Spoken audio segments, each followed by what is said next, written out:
50 दिन, उसके बाद 2 बार लगातार 5 साल केजरीवाल। क्या राजनीति दिल्ली की राजनीतिक पिच पर चौका मारेंगे अरविंद केजरीवाल? उनसे ही पूछते हैं। स्वागत है आपका। Thank you. अरविंद जी, आप हमसे जुड़े। तबियत थोड़ी नासाज है। कैंपेनिंग ज्यादा हो रही है सर्दियों के दिन काफी में? हो रही है काफी हो रही है, पर बहुत शुक्रिया आपने हमारे लिए वक्त निकाला। शुक्रिया। अरविंद जी, 2013, 2015, 2020 और अब 2025, इन सारे सालों में सबसे चुनौतीपूर्ण पिछला 1 साल गया है आपके लिए और आपकी पार्टी के लिए। ये चुनाव जो पहले बीते चुनाव से क्यों अलग है, कितना महत्वपूर्ण है, और क्या ये इस बार अरविंद केजरीवाल के अस्तित्व की लड़ाई है? देखिए, इंडिविजुअल्स इम्पोर्टेंट नहीं होते हैं, हर चुनाव अलग होता है। हर चुनाव के पहले 5 साल क्या काम किया आपने, जनता के बीच में गए, जनता के साथ आपका क्या रिलेशनशिप रहा, ये सारी चीज़ें होती हैं। कोई भी चुनाव हल्के में नहीं लेना चाहिए। तो हर चुनाव अलग होता है। 2013 का अलग था, 15 का अलग था, 20 का अलग था, 25 का चुनाव अलग होगा। और मैं समझता हूँ कि आम आदमी पार्टी की दिल्ली सरकार ने जो अच्छे काम किए हैं, उन कामों से प्रभावित होकर मुझे पूरा विश्वास है जनता हमें एक मौका और देगी। अरविंद जी, कहीं लगता है कि अस्तित्व का सवाल है इस बार? बहुत सारे सवाल उठे हैं पिछले 1 साल में। जेल तक जाकर आए हैं, आपके बहुत सारे सहयोगी जेल में जाकर आए हैं, बहुत सारी बातें हुई हैं। मेरा अस्तित्व इम्पोर्टेंट नहीं है, अरविंद केजरीवाल इम्पोर्टेंट नहीं है। आम आदमी पार्टी जो बनी, उसने देश के अंदर एक अलग किस्म की गवर्नेंस की उम्मीद पैदा की है। पिछले 75 साल में कोई सोच नहीं सकता था कि गरीबों के बच्चों को अच्छी शिक्षा मिल सकती है, गरीबों के बच्चे डॉक्टर इंजीनियर बन सकते हैं, नीट IIT JEE क्लियर कर सकते हैं। पिछले 75 साल में कोई सोच नहीं सकता कि सरकारी अस्पताल इतने अच्छे बन सकते हैं, गली गली में मोहल्ला क्लिनिक बन सकते हैं, सबको अच्छा इलाज मिल सकता है। पिछले 75 साल में कोई सोच नहीं सकता था कि 24 घंटे बिजली भी आ सकती है, इन्वर्टर और जनरेटर की ज़रूरत नहीं पड़ेगी, बिजली फ्री भी हो सकती है। बहुत सारे ऐसे काम हैं। तो जो उम्मीद पैदा की है आम आदमी पार्टी ने इस देश की राजनीति में और गवर्नेंस में, ये उस उम्मीद के अस्तित्व का सवाल है, केजरीवाल के अस्तित्व का सवाल नहीं है। भरोसा है चौका मारेंगे इस बार?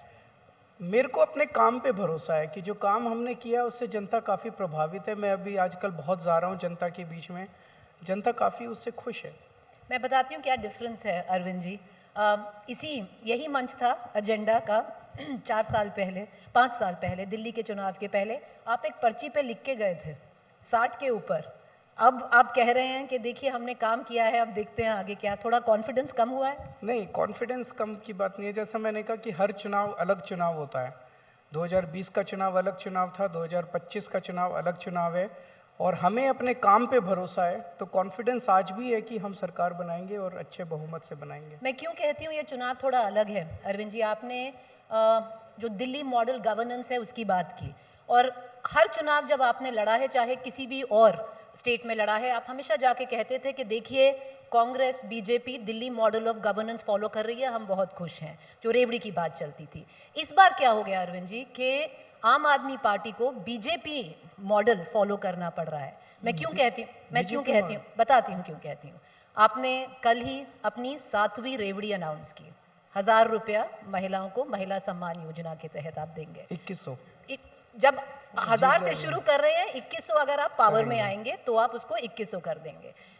ये तो यहाँ से बस 10 मिनट पहले, या एक्चुअली आधा घंटा पहले, यहाँ पर जो एग्रीकल्चर मंत्री हैं शिवराज सिंह चौहान, वो डिटेल में बता के गए हैं कि जो लाडली बहन योजना है बीजेपी ने शुरू की, और आज वो मॉडल दिल्ली में अरविंद केजरीवाल फॉलो कर रहे हैं। बीजेपी ने कब शुरू की? वो क्या मध्य प्रदेश में नहीं, 15 साल पहले से चली आ रही है। नहीं 15 साल पहले नहीं, उन्होंने सिर्फ मात्रा बढ़ाई है, पैसा बढ़ाया। नहीं, आप गलत है। आप अपने फैक्ट्स चेकिए। सबसे पहले इसकी अनाउंसमेंट दिल्ली के इस साल के बजट में फरवरी के महीने में हुई थी, और फरवरी में हमने बजट प्रेजेंट करते टाइम 2000 करोड़ रुपए का बजट में प्रोविज़न किया था। तो सबसे पहले हमने अनाउंस की, उसके बाद एक एक करके बीजेपी जो है इसको चोरी मध्य करती गई। प्रदेश का चुनाव तो पिछले साल हो गया था ना अरविंद जी, हाँ, और लेकिन लाडली बहना योजना के तहत पर बीजेपी हमने वो चुनाव चर्चा जीती। इसकी पिछले साल से शुरू कर दी थी कि बजट में हम लाने वाले हैं। इसका सबसे पहले अनाउंसमेंट जो है, इसका सबसे पहले जनता के बीच में नैरेटिव आम आदमी पार्टी ने शुरू किया था। ये बात गलत है अरविंद जी। मध्य प्रदेश में बहुत पहले से, नहीं, चुनाव पहले से के नहीं। पहले से 1000 रुपए की बात चल रही थी, फिर वो बढ़ाकर मात्रा उन्होंने 1500 2 की हो महीने गई। पहले शुरू की थी, चुनाव के 2-3 महीने। आप तो कह रहे थे कि आपने अभी इस बार से शुरू की, हाँ जी। इस साल में आपने बजट में डिस्कशन में लेके आए, हाँ, बजट में हमने प्रोविजन किया था 2000 करोड़ का। तो या आप कह रहे हैं ये बीजेपी की स्कीम है? बीजेपी से इसका कोई लेना देना नहीं है। चलिए, पर अरविंद जी 1000 रुपये से आप शुरू कर रहे हैं, रजिस्ट्रेशन तो अभी शुरू ही हो गई हैं, पर वो आप कह रहे हैं जब आप पार में आएंगे तब आप उसको 2100 करेंगे, अभी क्यों नहीं कर देते और अभी क्यों नहीं शुरू कर देते? नहीं, पूरा प्रोसेस 1000 रुपये का शुरू हुआ था। जब हमने बजट के अंदर प्रोवाइड किया तो 1000 रुपये के हिसाब से हमने प्रोवाइड किया था, और उसके बाद जब इसको लागू हमें अप्रैल मई में ही करना था, लेकिन उसके बाद दुर्भाग्यवश मुझे इन्होंने जेल में डाल दिया। जब मैं लौट के आया तो इस पे फिर से काम शुरू हुआ, तो वो 1000 पे ही काम शुरू हुआ। लेकिन इस दौरान कई महिलाएं आने लगी और वो कहने लगी कि महंगाई बहुत ज़्यादा हो गई है और आपको ये अमाउंट बढ़ाना चाहिए, तो इसीलिए कल ऐलान किया कि अभी 1000 पास कर दिया सरकार ने, 1000 का रजिस्ट्रेशन अब चालू हो जाएगा, लेकिन चुनाव के बाद इसको 2100 कर दिया जाएगा। पर जो 1000 का जो आपकी जो 1000 रुपये आप देंगे वो भी चुनाव के बाद ही आएगा अरविंद जी, ऐसा तो नहीं है कि महिलाओं के खाते में पैसा अगले महीने से जुड़ जाएगा? नहीं, आ जाए उसके बाद, लेकिन 1000 पास कर दिया, कैबिनेट ने पास कर दिया, नोटिफिकेशन हो गया। इससे ये दिखाता है कि ये कोई खोखली चुनावी घोषणा नहीं थी, लागू हो गई है। तो 1000 रुपये तो आपकी जेब में आ गया एक तरह से। चुनाव के बाद इसको बढ़ा के दोबारा पूरा प्रोसेस होगा, प्रोसेस करके इसको 2100 कर दिया जाएगा। तो मॉडल कोड ऑफ कॉन्डक्ट के पहले पहली किश्त आ जाएगी? मुश्किल लग रहा है, लेकिन कोशिश करेंगे। चुनाव के बाद ही है, तो कोशिश करेंगे। इसीलिए मेरा अगला सवाल यही है अरविंद जी, क्योंकि कहते हैं कि अरविंद जी रेवड़ी दिखाते हैं पर खिलाते कम हैं, क्योंकि यहाँ नहीं, पर हम पूरी दिल्ली में आजकल रेवड़ी पे चर्चा कर रहे हैं, और उसमें रेवड़ी का एक पैकेट देते हैं सबको जो आते हैं जी, तो रेवड़ी खिलाते भी हैं हम लोग सबको। 6 उस पैकेट में 6 रेवड़ियाँ होती हैं। जी, मैं लाने वाली थी, पर आप कहते हैं ना कि आपको मीठे से परहेज है, पर वो छोड़िए बात, वो चलिए, आप रेवड़ी खिला रहे हैं, पर जो घोषणाएं आप कर रहे हैं, ये 1000 रुपये की घोषणा कर दी, अभी मॉडल कोड ऑफ कॉन्डक्ट लग जाएगा, तो ऐसा नहीं है कि महिलाओं के खाते में पैसे आ जाएंगे, वो अगर आप चुनाव जीतेंगे तभी आएंगे। अब आप बात करते हैं कि हमको वोट दो, जब हम पार में आएंगे हम माफ़ कर देंगे आपका पानी का बिल। फिर आप कहते हैं कि देखिए रोड्स पे काम नहीं हुआ है, हम जमकर काम करेंगे। जब रोड्स पे हो गया, रोड्स काफ़ी सारी मेरे लौटने के बाद जो पेंडिंग थी, काफ़ी रोड्स रिपेयर हो गई हैं। काफ़ी नहीं भी हुई हैं, आपने भी ऑनगोइंग प्रोसेस है, मतलब ऐसा नहीं हो सकता कि किसी शहर की सारी सड़कें एक बारी, पर काफ़ी रिपेयर हो गई हैं, काफ़ी रिपेयर हो रही हैं। तो ये जो आप कह रहे हैं कि चलिए काफ़ी हो गई हैं, पर ये सब आपके फिर सरकार बनाने में तब आप इन सबको लागू वर्क इन करेंगे? प्रोग्रेस है, वर्क इन प्रोग्रेस है, मतलब कुछ काम हो गए, ऐसा कभी नहीं हो सकता कि 5 साल मिले, 5 साल में सारी जिंदगी के सारे काम कर दिए, अब स्वर्ग आ गया, ऐसे तो पर नहीं होगा। अरविंद जी, बात हमेशा ये होती है कि वर्क इन प्रोग्रेस है, काफ़ी काम किए, जनता को अगर हमारे ये काम पसंद आएंगे तो जनता आगे उम्मीद बनेगी, तो जनता फिर आगे वोट देगी, भाई ये लोग अच्छा काम कर रहे हैं। पर अरविंद जी, क्योंकि बात होती है हमेशा कि सरकार काम नहीं करने देती, बहुत बार आपने भी बोला है कि मैंने एलजी 1000 रुपये की स्कीम पास करा दी, कोई भी काम रुकने नहीं दिया मैंने, एक भी काम।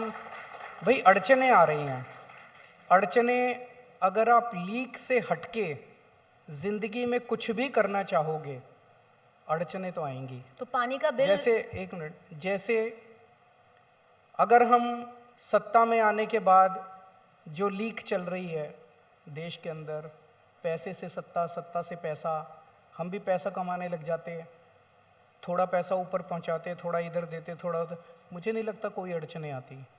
हमने देश के स्कूल बदले, मनीष सिसोदिया ने देश के स्कूल बदले, एक उम्मीद दी, इस वजह से मनीष सिसोदिया को जेल जाना पड़ा। सत्येंद्र जैन ने मोहल्ला क्लिनिक दिया, 24 घंटे बिजली दी, इसलिए उसे जेल जाना पड़ा। तो लीक से हटके अगर आप काम करोगे तो इतिहास गवाह है कि आपको अड़चने भी आएंगी और आपको कठोर जीवन भी व्यतीत तो करना जो पानी के बिल की बात की जाती है वो अभी क्यों नहीं माफ़ कर देते? क्यों, जब अगर वोट आपको करें, आप सरकार बनाएं इसमें तब? पूरा प्रोसेस है, प्रोसेस में समय लगेगा, थोड़ा सा काफ़ी लंबा प्रोसेस है, समय लगेगा। तो मेरी गारंटी है, केजरीवाल की गारंटी है, ऐसे थोड़ी है।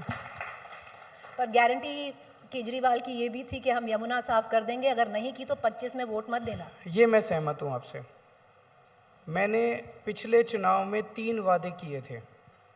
मैंने कहा था मैं यमुना साफ़ कर दूंगा, मैंने कहा था हर घर में टूटी से साफ़ पानी आएगा, आप ओक लगा के पानी पी लेना सीधे, टूटी से 24 घंटे साफ़ पानी आएगा।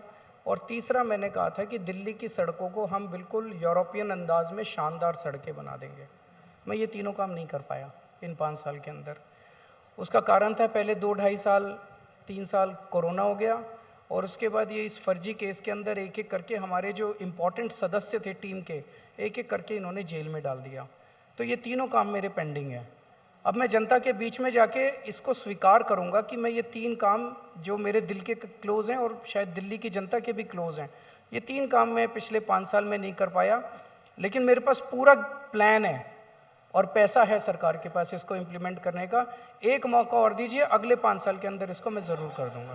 पर अरविंद जी, बात ये भी है, क्योंकि 15 में आपको 70 में से 67 आपको, मतलब हिस्टोरिक मैंडेट मान लीजिए, 20 में आपको 62 मिले फ्रॉम 70, हिस्टोरिक मैंडेट मान लीजिए। अगर आप 67, 62, अगर हम 70 भी अगर दिल्ली की जनता आपको दे देती है, क्योंकि ना एलजी बदलेगा, ना ब्यूरोक्रेसी बदलेगी, ना मोदी और अमित शाह बदलेंगे, तो ऐसा क्या बदल जाएगा कि जो सारे काम अब नहीं हो पाए तब होंगे? नहीं, तो मैंने तो ये कहा ही नहीं कि इनकी वजह से नहीं हुए। एलजी साहब भी थे, मोदी साहब भी थे, अमित शाह जी भी थे, ये सब लोग थे। स्कूल ठीक किए कि नहीं किए? बिजली 24 घंटे करी कि नहीं करी? बिजली फ्री करी कि नहीं करी? अस्पताल ठीक करे कि नहीं करे? मोहल्ला क्लिनिक बनाए कि नहीं बनाए? पानी ठीक करा कि नहीं करा? ये सारे काम करे। इन सब अड़चनों के बावजूद, अड़चनें तो आएंगी, पर ये अड़चनें काम बिल्कुल होने नहीं, अड़चनों की वजह से हो सकता है 2 दिन का काम 4 दिन में हो, लेकिन काम सारे होंगे, ये मेरी गारंटी है। पर अरविंद जी, फिर जो दिल्ली की जनता इन अड़चनों में कहीं में फंस जाती है। कोई नहीं फंसती। जिस किस्म की सरकार अभी दिल्ली के अंदर चल रही है, मैं एक ही चीज़ पूछना चाहता हूँ जी, 2014 की गर्मियाँ आज भी मेरे को याद हैं।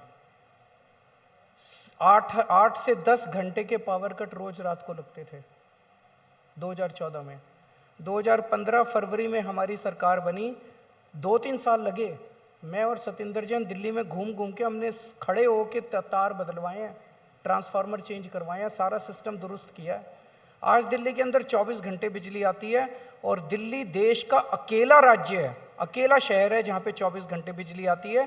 बीजेपी की 20 राज्यों में सरकार है, 20 राज्यों में, और कई कई राज्यों में तो 20-20 साल से सरकार है, एक भी राज्य में इनकी 24 घंटे बिजली नहीं आती। जो काम ये 20-20, 25-25 साल से नहीं कर पाए, वो काम हम लोगों ने 10 साल के अंदर करके दिखा दिया।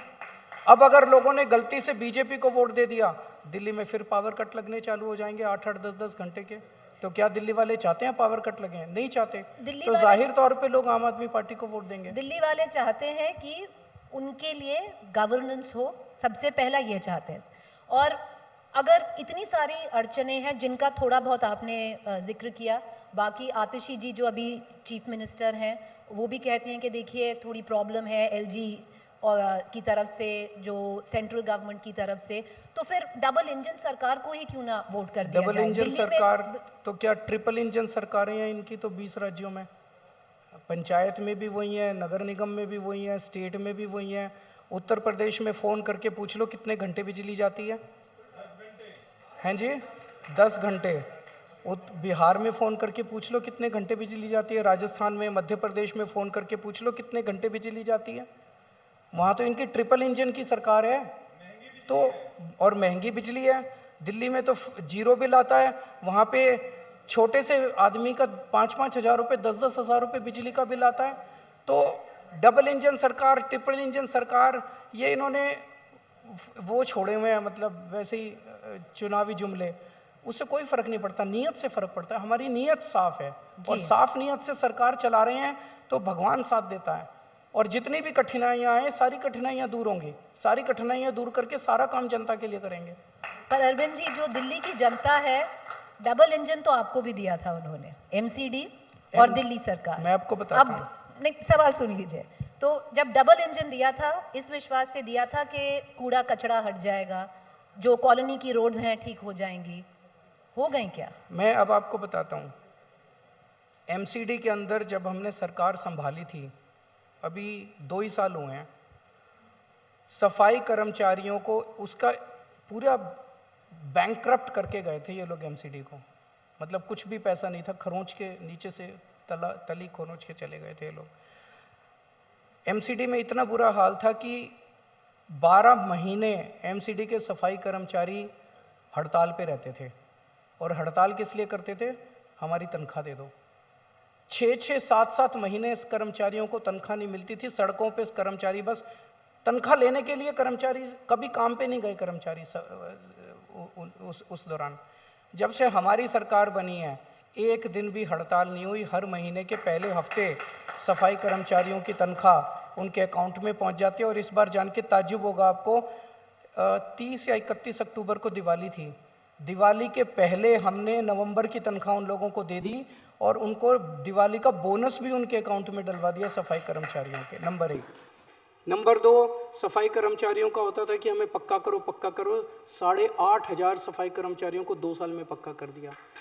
अब धीरे धीरे इसकी पोजीशन को मैं आपकी जानकारी के लिए बता दूं, जो ये कूड़ा उठाने वाली कंपनियां हैं, इनका पता नहीं कितना बकाया छोड़ के गए हैं ये लोग एमसीडी के ऊपर। वो सारा बकाया धीरे धीरे पूरा कर रहे हैं। और 5 साल दिए हैं ना आपने हमें, 5 साल दे दो, अच्छे से दे दो। अभी एकदम से 2 साल के बाद आप हमारा ये अकाउंटेबिलिटी मत लो। सारा कूड़ा उठा देंगे। उठाना चालू हो गया, जब से मैं बाहर आया हूँ कई इलाकों में कूड़ा उठाना चालू कर भी दिया है जी। लेकिन सारी सफाई कर देंगे, आपके कूड़े के पहाड़ भी उठा देंगे, ठीक कर देंगे। अरविंद जी, अगर 2020 का चुनाव याद है तो अगर हिस्ट्री मान लें दिल्ली की, one of the most polarising चुनाव रहा था। शाहीन बाग हुआ, फिर आप चुनाव जीते, आपने ओथ ली और फिर दिल्ली में दंगे हुए। इस बार रोहिंग्या, घुसपैठियों, इस शब्दों पे बहुत विवाद हो रहा है। आपको लगता है मुद्दा बनेगा इस बार? क्योंकि पोलराइजिंग हो जाएगा तो हिंदू मुसलमान हो जाएगा। सारी सच्चाई पता है। कल ही आप लोगों ने रिपोर्ट दिखाई है इसके ऊपर। आप ही लोगों के चैनल पे कल रिपोर्ट चली है कि किस तरह से बांग्लादेश के बॉर्डर के ऊपर बांग्लादेशी रोहिंग्या, ये बड़ा फ्री मूवमेंट है वहाँ पे, कोई किसी तरह की वो है ही नहीं वहाँ पे। 4000 किलोमीटर, मैं आप ही की रिपोर्ट पढ़ रहा था, 4000 किलोमीटर का बॉर्डर है जिसमें 1000 किलोमीटर पे तो कोई फेंसिंग ही नहीं है। और जहाँ फेंसिंग है वहाँ 2 तख्ते लगाओ और उसके ऊपर कूद के इधर आ जाओ, कोई देखने वाला नहीं है। तो अगर इतना फ्री मूवमेंट है, कहते हैं केजरीवाल रोहिंग्यों को ले आया दिल्ली। केजरीवाल मैं कहाँ से ले आया? बॉर्डर से, बांग्लादेश के बॉर्डर से तो वो लोग आ रहे हैं, इन्हीं लोगों को पता है। और फिर मुझे पता था ये क्वेश्चन पूछोगे तो मैं अपने साथ ये कागज़ भी लेके आया हूँ।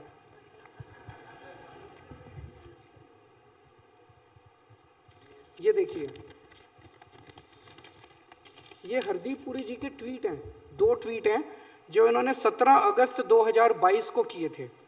पहला ट्वीट है, India has always welcomed those who have sought refuge in our country. In a landmark decision, all Rohingya refugees will be shifted to EWS flats in Bakkarwala area of Delhi. ये मैं नहीं कह रहा, ये देश के UD मिनिस्टर कह रहे हैं कि भारत सरकार ने निर्णय लिया है कि रोहिंग्यों को EWS फ्लैट्स बक्करवाला में बसाया जाएगा। They will be provided basic amenities, UNHCR IDs and round the clock Delhi police protection. और इन्होंने PMO को टैग किया हुआ है। मैं बसा रहा हूँ दिल्ली के अंदर रोहिंग्यों को। पर अरविंद एक मिनट, ये दूसरा ट्वीट है उनका। Those who made a career out of spreading canards on India's refugee policy, deliberately linking it to CAA, will be disappointed. और नीचे उन्होंने एक लगाया, Rohingya refugees in Delhi to get roofs over their heads. Around 1100 Rohingya staying in tents will soon be shifted into flats, equipped with all basic facilities and round-the-clock security, said Indian government officials. मैं रोहिंग्यों को बसा रहा हूँ। पर अरविंद तो जी, रोहिंग्यों को लाते ये हैं बसाते ये हैं और चुनाव भी रोहिंग्यों के ऊपर ही लड़ते हैं ये लोग। पर अरविंद जी 9.5 साल तक आप मुख्यमंत्री थे, क्या तब इलीगल माइग्रेंट्स का आपको नहीं पता था कि हैं? आपने क्या अपने तंत्र में इलीगल माइग्रेंट्स का मुद्दा केंद्र सरकार का है।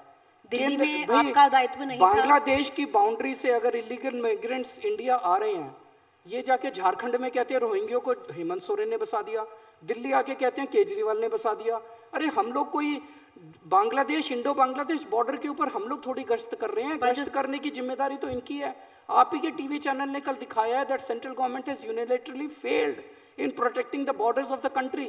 आप ही लोग कल बोल रहे थे, अब आप मेरे से क्वेश्चन पूछ रहे हो। नहीं, मैं वही सवाल पूछ रही हूँ क्योंकि 9.5 आप भी सीएम रह चुके हैं, तो उस वक्त आपको नहीं लगा कि अपना तंत्र यूज करके, जो आपका गवर्नेंस तंत्र है, कि आप एक रिपोर्ट तैयार करें कि इतने इलीगल माइग्रेंट्स आ गए हैं? क्योंकि चार्ज है कि केंद्र सरकार कह रही है, वोट बैंक बन गया है। केंद्र सरकार कह रही है कि हम इनको बसा रहे हैं, तो क्या दिल्ली के मुख्यमंत्री की हिम्मत है कि उनको हटा सके? केंद्र हरदीप पुरी जी कह रहे हैं कि हम इनको बसा रहे हैं, यूएन की पॉलिसी है, हम यूएन की पॉलिसी मान रहे हैं, we are giving them roof over their heads, we are giving them basic facilities, we are giving them daily police protection. तो जब केंद्र तो अब ये कह रहे हैं हम घर घर जाके ढूंढेंगे कहाँ है रोहिंग्ये। अरे हरदीप पुरी को बुला लो, वो बता देगा कहाँ है रोहिंग्ये, उनको पता है कहाँ बसाए थे। अरविंद जी, एक और बहुत बड़ा मुद्दा इस बार पिछले 6 महीने से उठ रहा है, और वो है एक क्लिप हर हफ्ते आती है जो दिखाती है कि सीएम हाउस में कभी सोना, 10 लाख के पर्दे, कभी टॉयलेट सीट जो पता नहीं कितने लाख की है। ये सब सीएम हाउस जिसमें आप रहते थे उसमें से आ रहा है। ये तो खास आदमी है, ये तो आम आदमी नहीं है। देखिए, मेरे को उस घर से कोई लेना देना नहीं है। मैं जेल गया, जेल में बहुत कठिन जिंदगी 6 महीने के लिए मैंने बिताई उस काल कोठरी के अंदर। अगर मुझे इस घर से इतना प्यार होता तो कम से कम जेल से लौटने के बाद 4 महीने 5 महीने तो उस घर में रहता। लौटने के तुरंत बाद मैंने इस्तीफ़ा दिया, और इस्तीफ़ा देने के 3 दिन के अंदर मैंने घर खाली कर दिया। 1 मिनट, लोग तो इस्तीफ़ा देने के बाद 2-2 साल तक, 3-3 साल तक उस घर में रहते हैं। मैंने 3 दिन के अंदर घर खाली कर दिया। मेरे को तो जब मैं सीएम था तो मैं सीएम के घर में रह रहा था। कल को आप सीएम बनेंगी, आप भी उसी घर में रहेंगी। जो भी सीएम बनेगा दिल्ली का, वो उस घर में रहेगा। जब मैं एक्टिविस्ट था, एनजीओ चलाता था, मैं दिल्ली की झुग्गियों में रहता था। आज मैं नेशनल कन्वीनर हूँ, तो नेशनल कन्वीनर के तौर पे केंद्र सरकार मुझे जो भी घर देगी मैं उस घर में रहूँगा। तो भगवान ने मेरी ज़िंदगी में मुझे जो भी जिम्मेदारी दी, उस जिम्मेदारी के हिसाब से मुझे जो घर मिला मैं उस घर में रह रहा हूँ। लेकिन ये सोचना पड़ेगा ये लोग ये मुद्दा क्यों उठा रहे हैं। जब से मैंने दिल्ली के अंदर कानून व्यवस्था का मुद्दा जोर शोर से उठाना चालू किया है कि दिल्ली के अंदर गैंगस्टर राज हो रहा है, दिल्ली के अंदर महिलाएं सुरक्षित नहीं है, दिल्ली के व्यापारियों को फिरौती की कॉल्स आ रही हैं, तब से इन्होंने ध्यान भटकाने के लिए मेरा सीएम घर का मुद्दा उठाना चालू कर दिया। तो इनका इस पूरे चुनाव में आप एक चीज़ देख रही हैं, केजरीवाल ये, केजरीवाल वो, केजरीवाल ऐसी शर्ट पहनता है, केजरीवाल ऐसे जूते पहनता है, ऐसे घर में रहता है। इनका एक ही वो है, केजरीवाल हटाओ, ये इनका मिशन है। और मेरा मिशन है दिल्ली बचाओ, दिल्ली के लोगों को बचाओ, दिल्ली के लोग जो असुरक्षित हैं उनको सुरक्षा दो। मैं दिल्ली के लोगों को बचाने के लिए लड़ रहा हूँ, वो केजरीवाल को हटाने के लिए लड़ रहे हैं। पर अरविंद जी, कभी मलाल नहीं होता? ना घर बनाते, ना इनको मौका देते ऐसी वीडियोस वायरल करने का? सीएम का घर है, पीडब्ल्यूडी ने बनाया था, मैंने थोड़ी बनाया था। अब कल को आप पीएम बन जाएंगी तो वो जो पीएम का घर है उसी में रहेंगी ना आप। जो भी जो जिसका घर होता है, जो मंत्री का घर है उसमें मंत्री रहते हैं, जो सीएम का घर है उसमें सीएम रहेगा। आज मैं सीएम नहीं हूं तो मैं उस घर के अंदर नहीं हूं।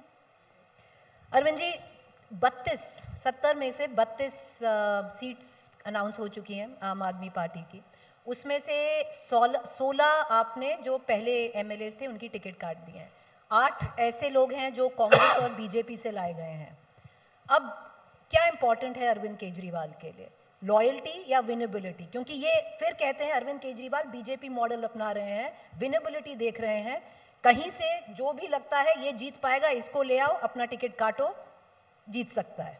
हम चुनाव जीतने के लिए लड़ते हैं, तो विनेबिलिटी, लॉयल्टी नहीं, जीतने के लिए लड़ते हैं। परफॉर्मेंस देखते हैं, पिछले वालों ने क्या परफॉर्म किया, सर्वे कराते हैं, जनता क्या कहती है उसके बारे में ये देखते हैं, और फिर कौन जीत सकता है ये देखते हैं। हम चुनाव जीतने के लिए लड़ते हैं। मुझे जी। पूरा कॉन्फिडेंस है कि दिल्ली विधानसभा का चुनाव भी आम आदमी पार्टी जीतेगी। तो लग रहा था कि मनीष जी पटपड़गंज नहीं निकाल पाएंगे तो फट से उनकी सीट बदल दो, नहीं, जंगपुरा लड़ाओ। मनीष जी अवध ओझा जी को लेके आए थे। अवध ओझा जी इस देश में एक तरह से शिक्षा के क्षेत्र में बहुत बड़ा नाम है।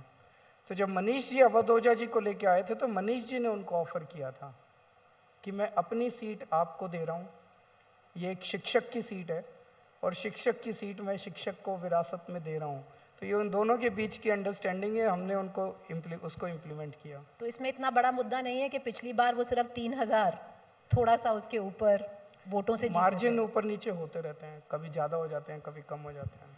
एक बात बताइए अरविंद जी, आपका जो सीट है नई दिल्ली, जो आतिशी की है कालका जी, वो अभी तक अनाउंस क्यों नहीं हुई है? कोई उसमें फेरबदल हो सकता है? नहीं नहीं नहीं नहीं, कोई तो हम फेरबदल मान नहीं लें कि होगा। 32 नहीं 34 है। मैं आज आपके चैनल के माध्यम से कह देता हूँ, मैं भी नई दिल्ली से लड़ूंगा और आतिशी जी कालका जी से ही लड़ेंगे। हम कोई सीट अपनी बदलने वाले नहीं है, हम वहीं से लड़ेंगे।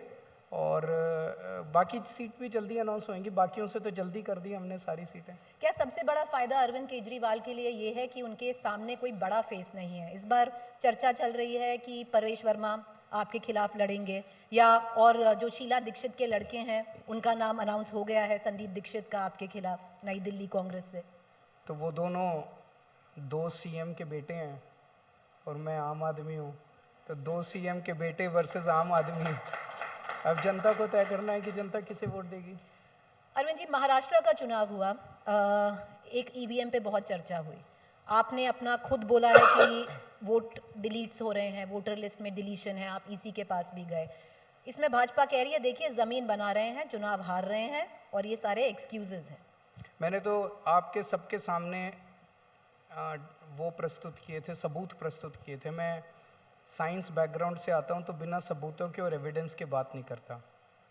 शादरा विधानसभा में हमें अपने सोर्सेस से एक लिस्ट मिली जो बीजेपी के एक पदाधिकारी ने बीजेपी के लेटर हेड पे और बीजेपी की मोहर लगा के वहाँ पे इलेक्शन कमीशन में 11,000 लोगों के नाम काटने की लिस्ट सबमिट की उसने इलेक्शन कमीशन में।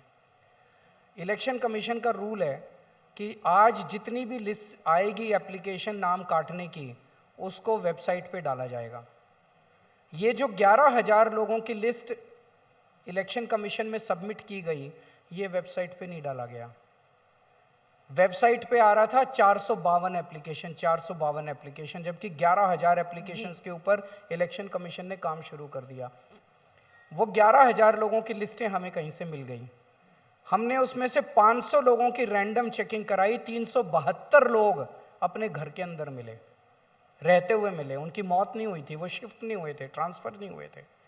इसका उनसे पूछा तो 90% से ज़्यादा वो आम आदमी पार्टी के वोटर्स थे।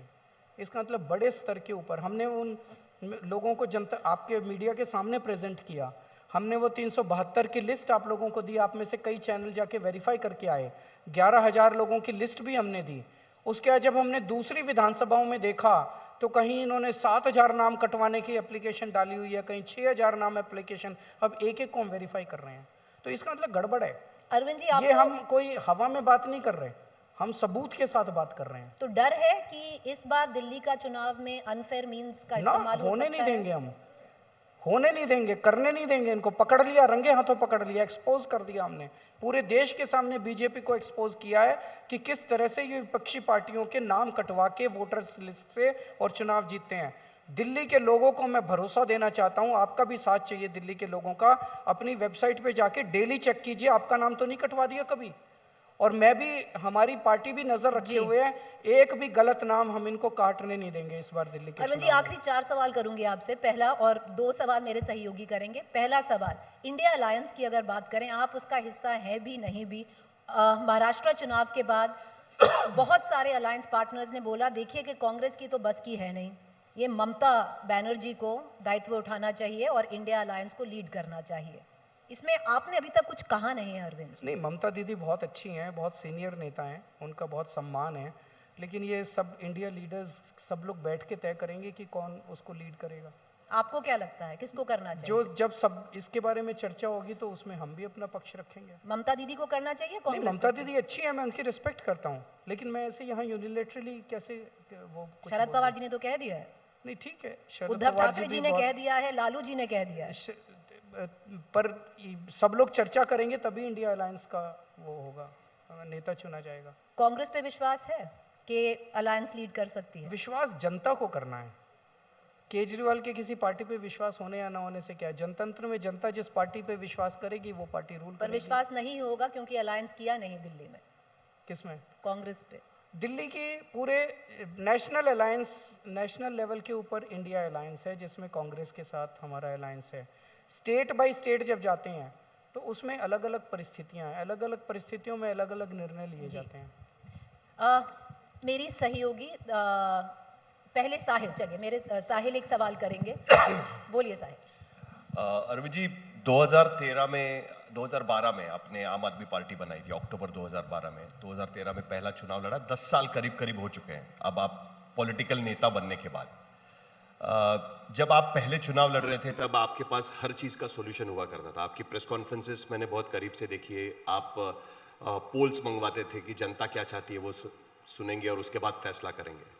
अब 10 साल सरकार चलाने के बाद, अलग अलग चुनाव लड़ने के बाद, अलग अलग राजनीतिक पार्टियों के साथ अलायंस करने के बाद, जो नेता के खिलाफ आप थे उनके साथ में एक मंच पर दिखने के बाद, अब आप राजनीति की तरफ किस तरीके से देखते हैं? कि आपको लगता है कि जिस कारण से आप राजनीति में आए थे अभी भी वो कारण है या आपने अपने आप में कुछ बदलाव लाया है? नहीं, मैं समझता हूँ कि जो मुद्दे हम लेके आए थे वो मुद्दे आज भी उतने ही उन मुद्दों को आज भी फॉलो कर रहे हैं। हम बात करते थे शिक्षा की, आज पूरे देश में अकेली हमारी पार्टी है जो शिक्षा के ऊपर काम कर रही है। हम मुद्दे बात करते थे लोगों को फ्री और अच्छा इलाज देने की, आज हमारी अकेली पार्टी है जो इस मुद्दे के ऊपर काम करती है। हम बात करते थे भ्रष्टाचार के खिलाफ संघर्ष की, आज हमारी अकेली पार्टी है जो ठोक बजा के कह सकते हैं कि हम ईमानदार हैं। अगर हमने बेईमानी की होती, इन लोगों ने जितना प्रेशर हमारे ऊपर डाला, अभी तक मैं भी बीजेपी और एनडीए के अंदर शामिल हो गया होता। अगर मैंने एक पैसे की भी बेईमानी की होती, एक पैसा नहीं ढूंढ पाई ये लोग, इतनी रेड मार ली, मनीष सिसोदिया कुछ नहीं ढूंढ पाए। अगर हमारे अंदर जरा सा भी दाल में काला होता तो हम अभी तक उनके साथ बैठे होते, क्योंकि फिर तो डर होता कि ये हम जेल चले जाएंगे दोबारा। तो जो मुद्दे पहले थे वही मुद्दे आज भी हैं। अरविंद जी, आपके मुख्यमंत्री रहते एलजी बदले भी, आपके रिश्ते कभी एलजी से सुधरे नहीं, पर जब मुख्यमंत्री बदली, आतिशी जी हुई, तो एलजी साहब ने कहा कि आपसे 1000 गुना बेहतर हैं। आपकी राय? नहीं, मुझे खुशी है एलजी साहब ने आतिशी जी का तारीफ की। उन्होंने आज तक कभी किसी बीजेपी के नेता की तारीफ नहीं की है, पर चलिए उन्होंने आतिशी जी की तारीफ की। मैं उनसे निवेदन यही करता हूँ, चाहे मेरे नाम पे दें चाहे आतिशी के नाम पे दें, वोट झाड़ू पे दें। पर आखिरी सवाल करेंगे इसी पे अरविंद जी, कि मान लीजिए आप चुनाव जीत जाते हैं तो सीएम कौन बनेगा? आतिशी जी बनेंगे या अरविंद केजरीवाल वापस सीएम बनेंगे? ये चुनाव केजरीवाल के नाम पे लड़ा जा रहा है। बनेंगे भी अरविंद केजरीवाल, नाम पे तो लड़ रहे हैं। बिल्कुल, आप ही बनेंगे। बिल्कुल। तो आतिशी जी? आतिशी जी अभी इस टेम्पररी पीरियड के लिए थी। जब मैं जेल से बाहर आया, एक मेरे ऊपर आरोप लगा कि केजरीवाल जेल गया, केजरीवाल भ्रष्टाचारी है, केजरीवाल ने ये किया। कोर्ट ने तो बेल दे दी मुझे, लेकिन जनता की अदालत सबसे बड़ी अदालत है। तो मैंने ये निर्णय लिया कि जब तक जनता मुझे जी ईमानदार घोषित नहीं कर देती तब तक मैं सीएम की कुर्सी पे नहीं बैठूंगा। और अगर जनता मुझे दोबारा चुनती है, वोट दे के दोबारा चुनती है, तो मैं मानूंगा कि जनता ने मुझे ईमानदार घोषित किया, तभी मैं सीएम की कुर्सी। तो मैंने इस्तीफा दिया और उस पीरियड के लिए आतिशी जी आई थी। बहुत शुक्रिया अरविंद जी कि आप आए वक्त निकाल के। Thank you so much. Thank you so much. जोरदार तालियां। अरविंद केजरीवाल, पूर्व मुख्यमंत्री दिल्ली, संयोजक आम आदमी पार्टी।